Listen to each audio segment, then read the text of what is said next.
Do I have a favorite teaching platform? Well, that all depends on 11 key factors. Gonna be a long one.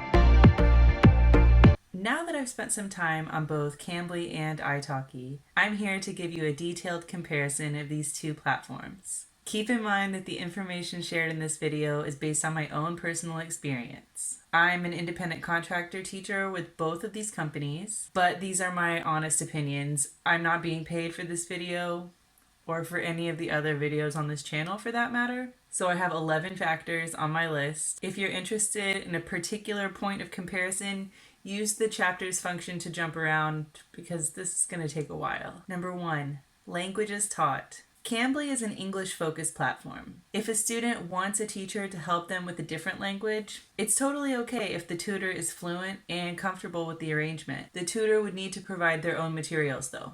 italki offers more than 150 learning languages. Number 2, qualifications. Cambly tutors need to be native speakers. I think that means passport holders from Canada, the USA, the UK, Ireland, South Africa, New Zealand, or Australia. Beyond that, tutors just need to be 18 years old. There are no educational requirements. italki's requirements are actually less strict. Non-native speakers who are a C2, that's to say near native, are allowed to teach their second language. Community tutors don't need any degrees or certifications. To apply as a professional teacher, a teaching certificate in the target language is required. Number 3, student base. There are children and adults on both platforms, and both have a global reach. Although I have encountered more Middle Eastern students, like people from Saudi Arabia, Yemen, and Turkey on Cambly, and more European students on italki. That might just be a reflection of how my profiles are set up,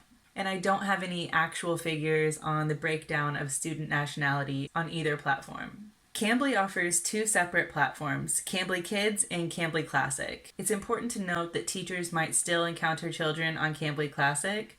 Cambly Kids cost slightly more, and the materials are better adapted to beginners, so children with advanced English skills might find Cambly Classic better suited to their needs. Number 4, application and onboarding process. The application process for both platforms is pretty similar.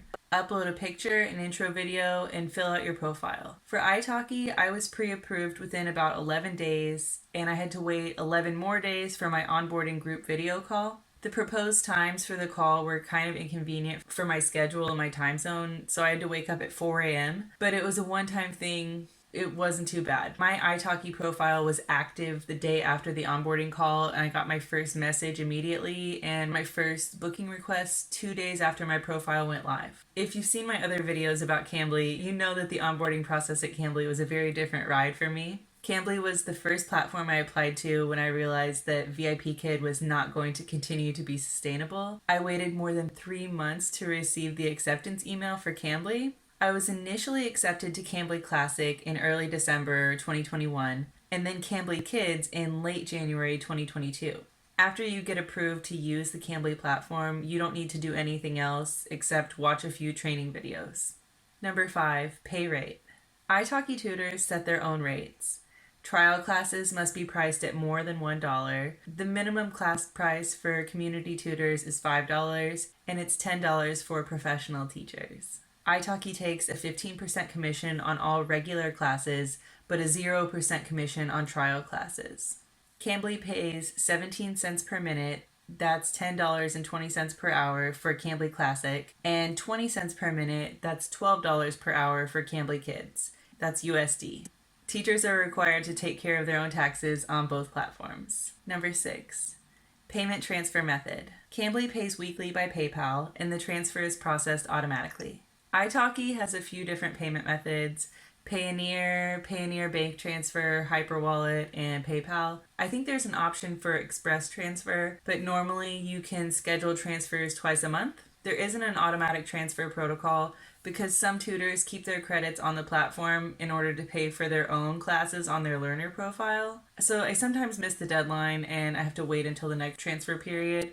So that's something to keep in mind. Number 7, class and booking procedure. Cambly is really about short notice, casual lessons. Priority hours allow tutors to be available to take on-demand calls from students.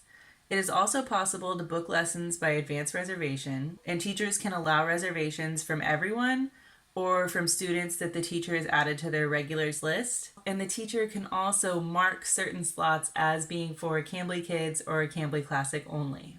There's also a feature to hold slots for a particular student. The teacher can control how close to class time a reservation can be made. And if you open slots during a period when you're also signed up for a priority hour, the reservation will be automatically confirmed. If the reservation time a student wants is open, but not concurrent with a priority hour, then the teacher needs to manually accept the booking. The window for confirming or refusing a booking depends on how far in advance the reservation is requested by the student. If the teacher misses the window, then the reservation is automatically declined. They send email notifications, sometimes too many, so it's not necessary to be constantly checking the Cambly website. When it's time for the lesson, the teacher just logs in, completes the system check, and then goes visible, either to everyone or just to the student with the reservation. italki has the option for instant lesson, but it's only for trial classes, and in my experience, it's really hit or miss. Most lessons on italki are done by advance booking. Teachers can decide if they want to accept booking requests from new students or regulars only, and the auto accept function can apply to both new students, regulars, or both. The booking window can be set to 12, 6, or 2 hours before class. If the teacher isn't using auto accept, it is required to respond to the request within 48 hours or before the lesson start time, whichever comes first. If the teacher ignores a request, it negatively affects the teacher's response rating. Teachers can also invite students to book a lesson. I find this is helpful when the teacher wants to open a time slot, especially for a particular student, and they don't want someone else to try and take it. That can be an awkward conversation, telling someone, yeah, the slot looks open, but it's actually not for you. During the booking process, the student can choose a communication method, like the italki Classroom, Skype, Zoom, Google Meet. There are some others too. Teachers can also offer package discounts for students who buy multiple lessons at once.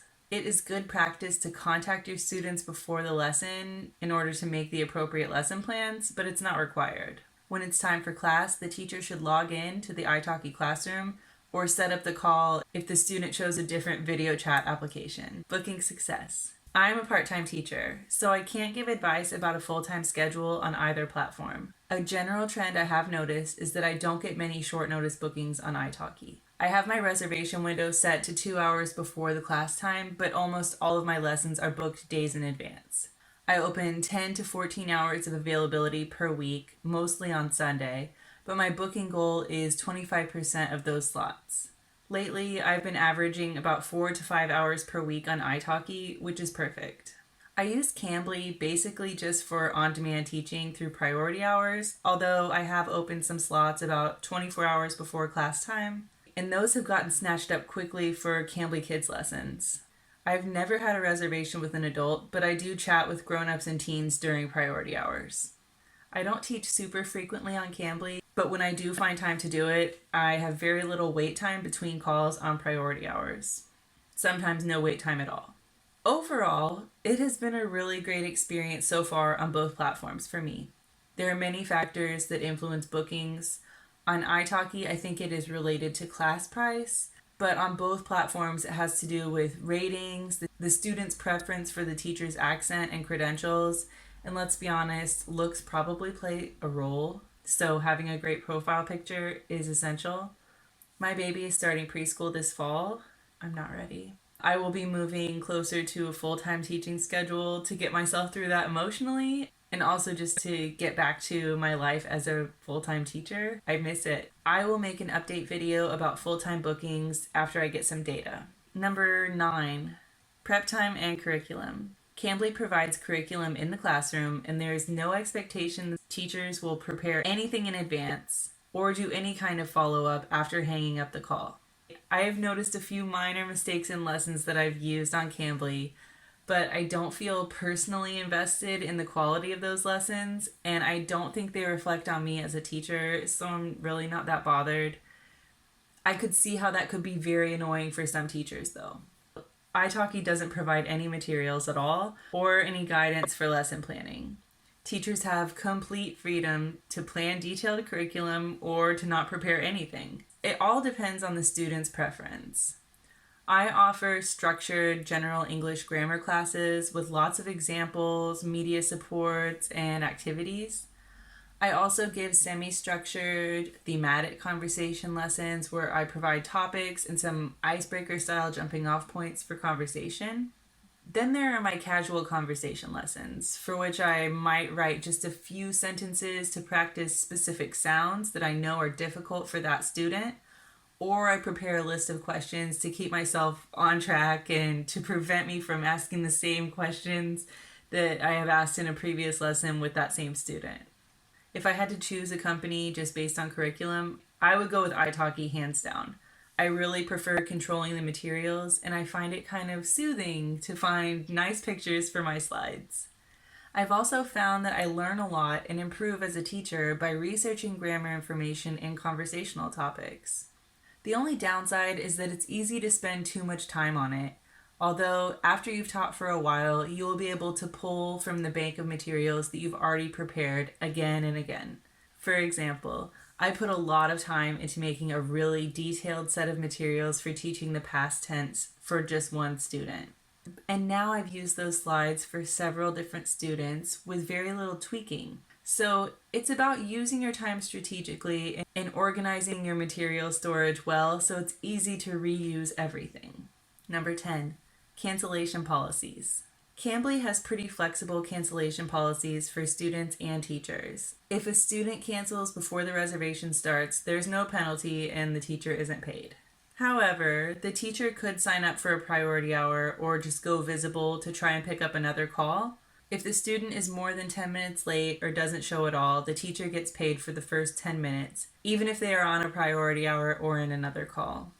I think. Teachers are encouraged to cancel more than 12 hours in advance for reservations or priority hours.